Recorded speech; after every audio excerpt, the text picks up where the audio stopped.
Hey guys, after 8 days here at Koh Samui and 3 weeks in total here in Thailand, it's now been time to move on, and we are now heading to Singapore.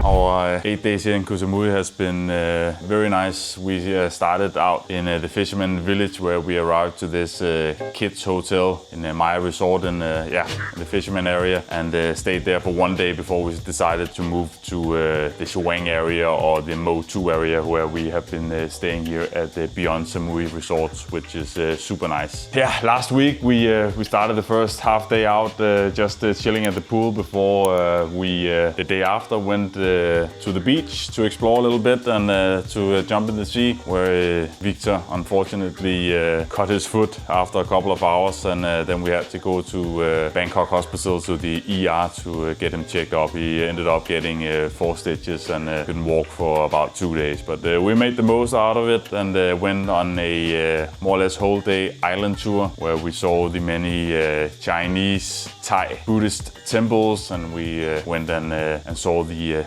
big Buddha and the mummy monk before we went down to the Lamai area where we saw this Hinte Che. I think it's something like that. That was the rock formation in the Lamai area. Super nice area, more chilled, little Bob Marley vibes. But anyway, we spent a couple of hours down there before heading on to the waterfalls, and then a quick stop at the elephant sanctuary where Victor saw a live elephant for the first time. Again, as I said in another video, these elephant sanctuary not really our thing, because these elephants are just there to entertain tourists. So yeah, but Victor's thought it was super cool to see a elephant in real life. The last couple of days has just been a bit chill. We have been chilling at the beach. We have been exploring the Changi area. Went to the Central Samui Center a couple of times where Victor was playing around, and yesterday Susan went and got her nails done, and I went for a facial treatment also at the Central Samui Center. And other than that, we have just been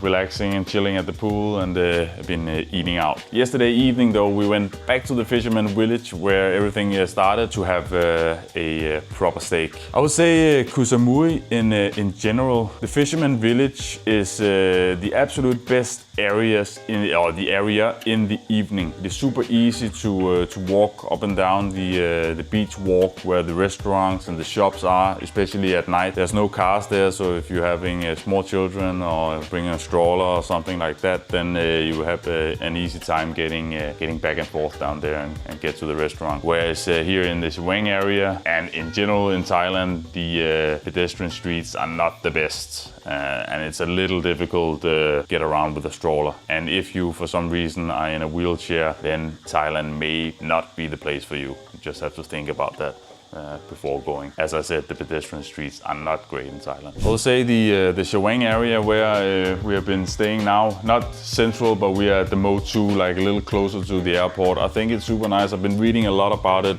online before going here, and people are saying, don't go to this area, it's too crowded, too many tourists, too many this, too many that. And to be honest, I don't think it's bad at all. Some years ago I went to Phuket on this main Bangla Road, I think it's called. That was busy. A lot of people in Patong area, but I don't think it's too bad at Changi. I would actually say that, in my opinion, Koh Samui has a lot of similarities to Bali.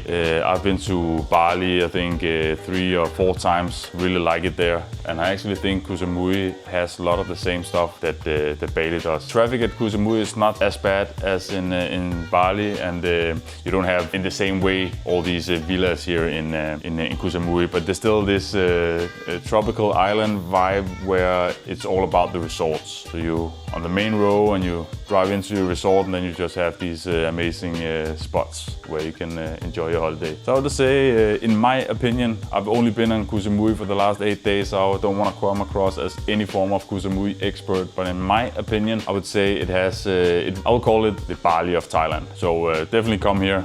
Koh Samui is nice because it's a good mix between relax, no people, and some action.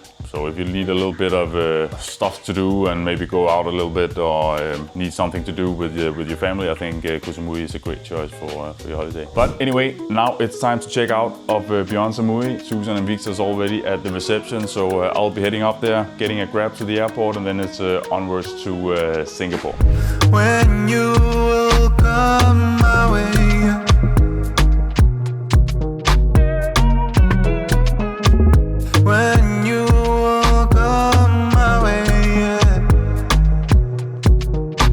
Just got through the gate here in Koh Samui Airport, and I would say it's pretty easy.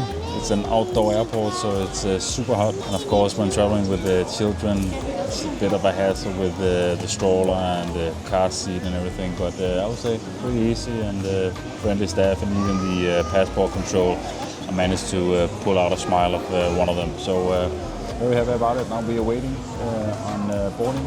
Today we are flying on Scoot, which is the low-cost carrier of Singapore Airlines. They have a route directly from Koh Samui to Singapore, and I think we're flying on the Embraer E90 for the aviation enthusiasts. Right now Victor's a bit uneasy about there's only being a 2-2 configuration, so he can't sit next to both his mom and dad. So, we'll figure it out. But yeah, next up, Singapore.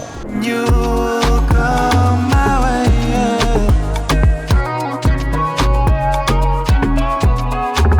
when you will come my way,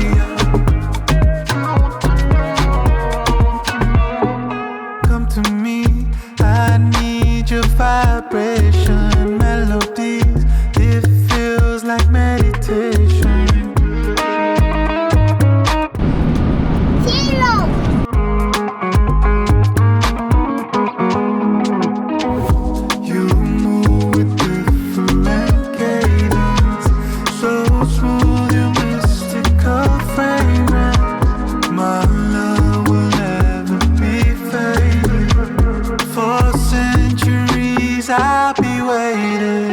So we just arrived in Singapore after what I thought was a 2.5-hour flight, only 1.5 hour from Koh Samui to Singapore. First time flying with Scoot, Singapore Airlines, a low-cost carrier, and that was actually okay. I think the general standard in Asia on the low-cost airlines are way higher than in Europe, but it was low cost, so service was so-and-so, leg room was so-and-so, but I'm a tall guy. But all in all, I would definitely fly Scoot again if you need a cheap ticket.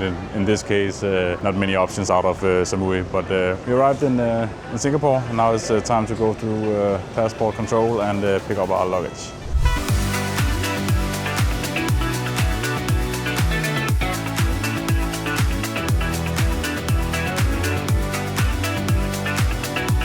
So, just went through passport control. That was smooth. I think I'm gonna make it a thing on this channel every time I pass the passport control, like make a small review of the guys checking your passport and the whole process, because I think the first thing you see in visiting a new country is always the guys at the passport control, and I don't know why, but in most countries they're looking so mad, won't even smile or nothing. But we're in Singapore now, and super friendly staff at the passports. Again, we managed to get a smile out of them. They were super helpful because we were traveling with the child. So everything's good. And I was just waiting for our baggage.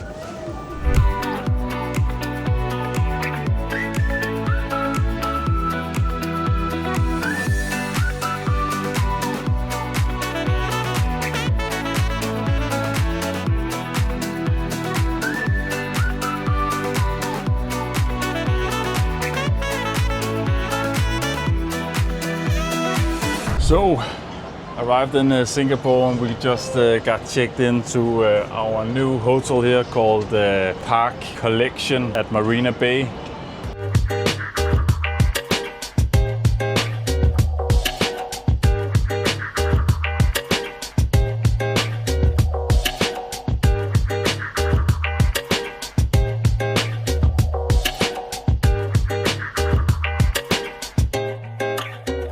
the view. It's great, and the reception area, I think that's the most impressive part about this hotel. The whole reception and entrance area is just next level. Just on the other side or behind me, I can't really see it from this side, is the Formula 1 course and the Marina Bay Sand Hotel. But yeah, overall super nice. And just here below me, there's the swimming pool area and like a bar, whatever, you know, outside area. Right now it's pretty filled, and Victor he wanna go down there already, but we just have to relax a bit after a more or less seamlessly easy flight from Koh Samui direct to Singapore with Scoot. Everything went smooth with the customs, and nothing to complain about. So now we're in Singapore, and we're gonna be staying here for the next 5 days. So I just want to add here that our hotel is located at the Marina Bay, as stated before. Marina Bay Sands just behind us, and actually here we have a direct view to the famous Merlion Fontaine down at the Marina Bay. We were actually a bit conflicted about if we should stay at the Marina Bay, as we've chosen to do, or we should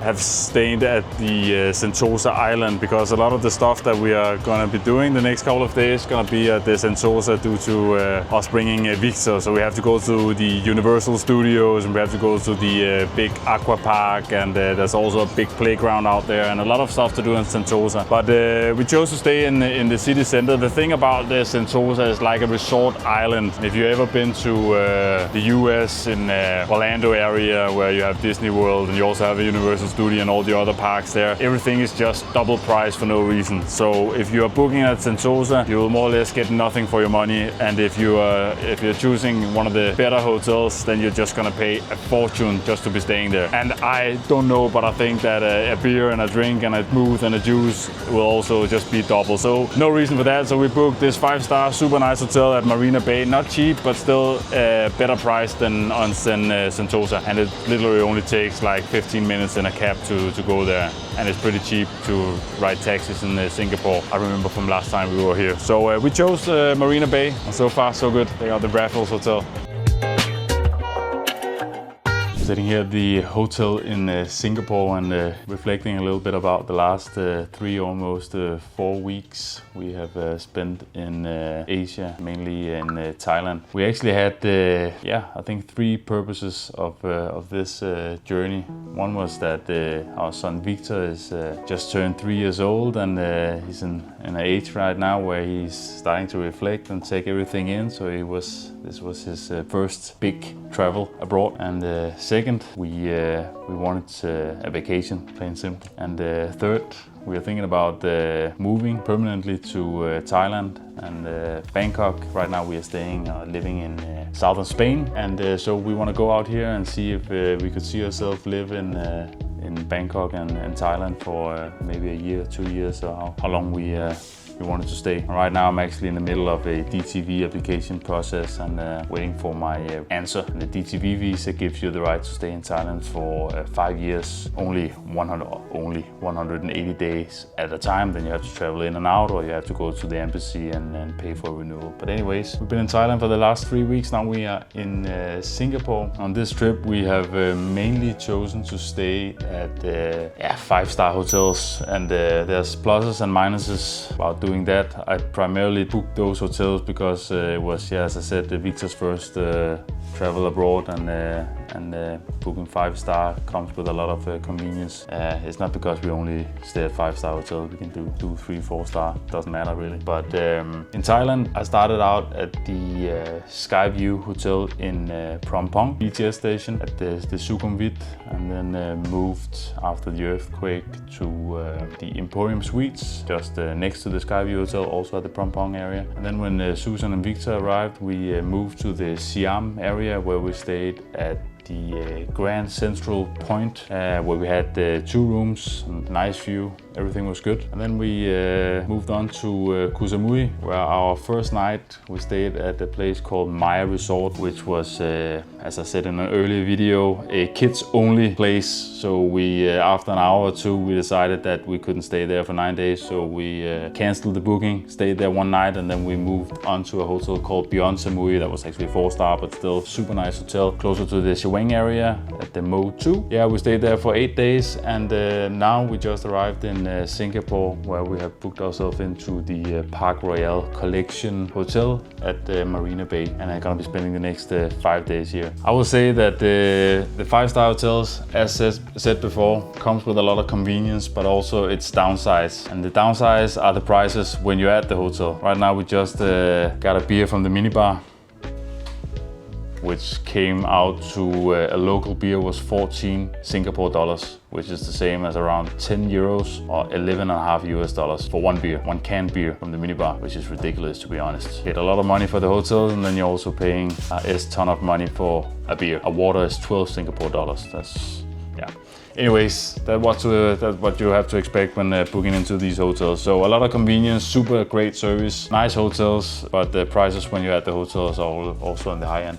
But anyways, we are here now, and the next 5 days we're gonna be spending seeing everything that we can see in Singapore. Me and Susan was here about 5-6 years ago, and actually made a lot of videos on our other YouTube channel, which we have been, it's closed down now, but now we're gonna show Victor all the amazing stuff that we saw last time, and I think we're gonna be starting out with the Universal Studios maybe in the next video. Let's see how the weather holds up. But anyways, I think I'm gonna be wrapping this one up here. I hope you enjoyed it, and if you did, then please smash the like button, and if you want to see more of my content, then please consider subscribing as well. Otherwise, we're gonna see each other on the next one. Bye bye.